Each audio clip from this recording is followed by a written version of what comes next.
Erlaub dir Zeit für deine Gesundheit zu nehmen, bevor dir die Zeit deine Gesundheit nimmt.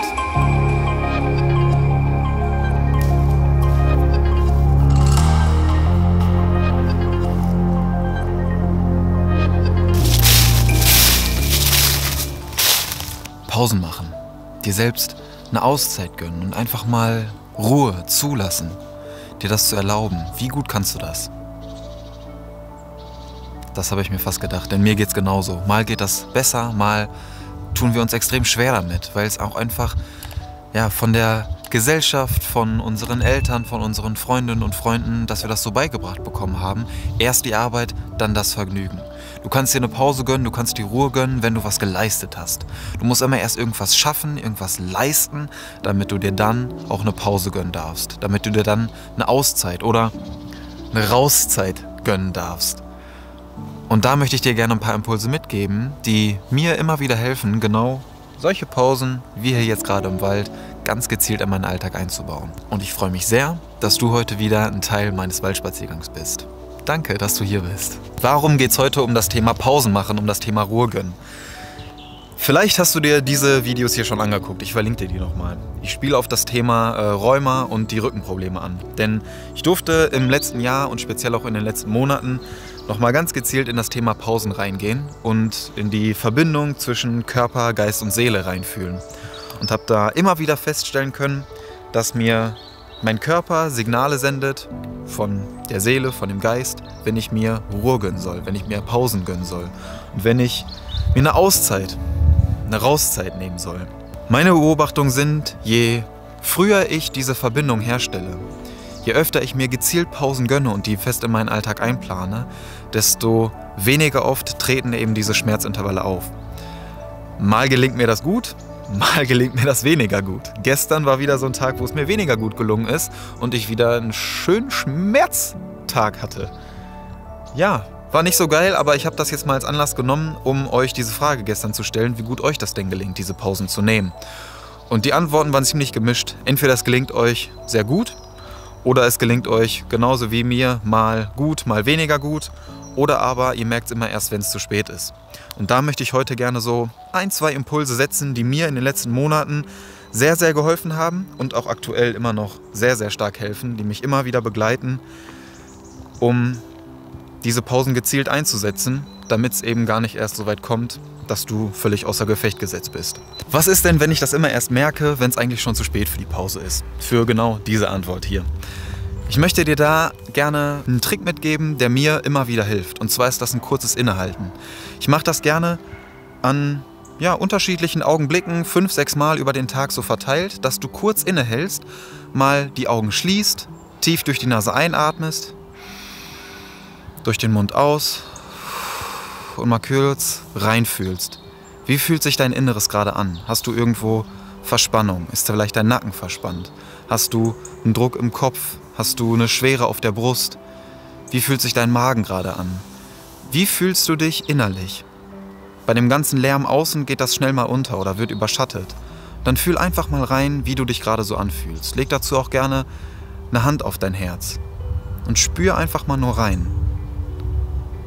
Halt mal kurz inne bei diesem ganzen Trubel, der im Außen so abgeht. Und dieses kurze Innehalten, das schenkt dir wieder diese Verbindung von Körper und Geist.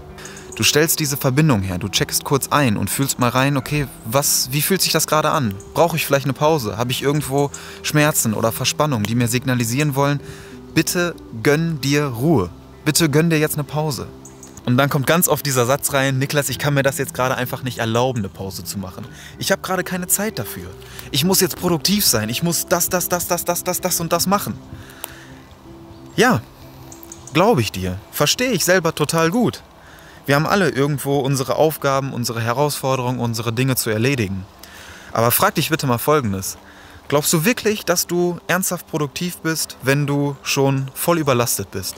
Wenn du Schmerzen hast, wenn du irgendwo Druck verspürst, wenn du in der Situation, in der du dich gerade befindest, überhaupt nicht angekommen bist? Wenn du mit den Gedanken vollkommen woanders bist und dich gar nicht wirklich auf diese Arbeit konzentrieren kannst, aber den Eindruck hast, du musst jetzt gerade produktiv sein.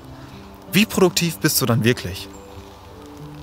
Und meinst du nicht, dass du wesentlich produktiver sein könntest, wenn du anstatt krampfhaft und verbissen an deinen Aufgaben weiterzuarbeiten, einfach mal 5 oder 10 Minuten eine kleine Pause machst. Einfach mal 10 Minuten spazieren gehst, an die frische Luft gehst, tief atmest, mal kurz innehältst, bei dir ankommst, eincheckst, die Ruhe gönnst, eine Pause machst und das gezielt über den Tag verteilt. Meinst du nicht, dass du dann wieder extrem viel Energie und Kraft reintankst, auftankst und dadurch wesentlich produktiver bist, an deinen Aufgaben arbeiten kannst und die auch lösen kannst, als ohne diese 10 Minuten Pause, weil du denkst, du hast gerade keine Zeit, um dir das zu erlauben. Denn ganz, ganz oft ist es so, dass wir uns das einfach nur einreden. Sei ehrlich zu dir und erlaub dir das, eine Pause zu machen. Erlaub dir Zeit für deine Gesundheit zu nehmen, bevor dir die Zeit deine Gesundheit nimmt. Denn durch die ganzen Dinge, die wir zu erledigen haben, durch den ganzen Lärm im Außen, kriegen wir oft gar nicht mehr mit, dass wir so vorm Laptop sitzen, dass wir auf einmal voll die Kopfschmerzen haben, dass wir den heftigsten Druck auf der Brust haben und die Verbindung zu unserem Körper komplett verlieren.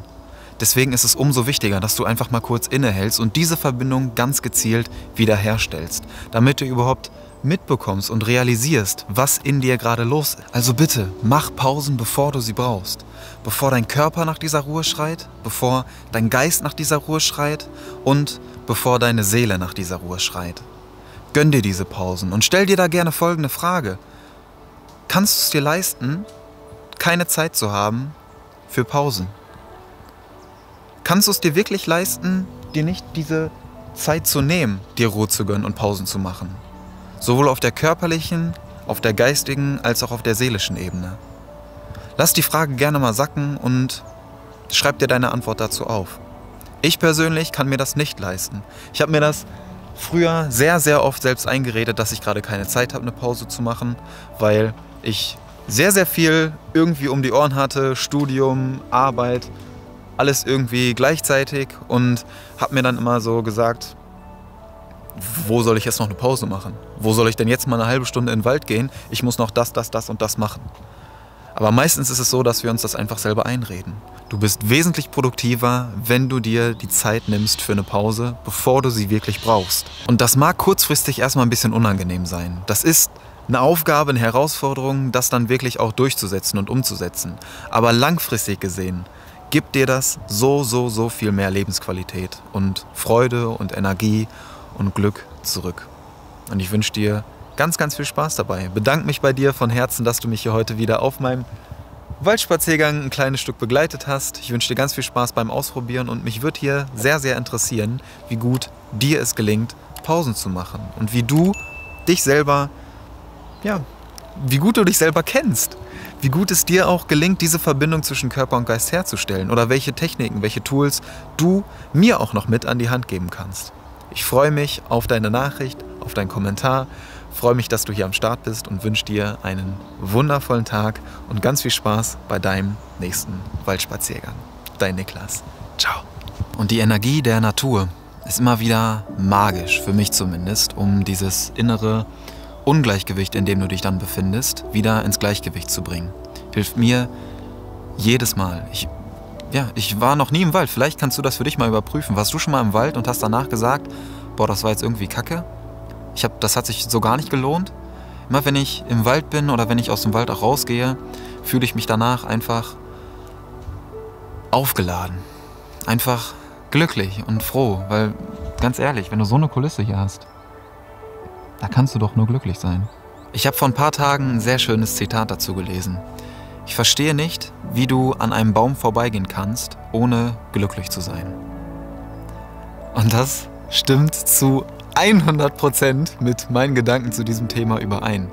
Weil ganz ehrlich, wenn du hier sitzt und dieses Glück nicht empfinden kannst, diese Wahrnehmung, durch die Wahrnehmung dieser ganzen Farben, dieser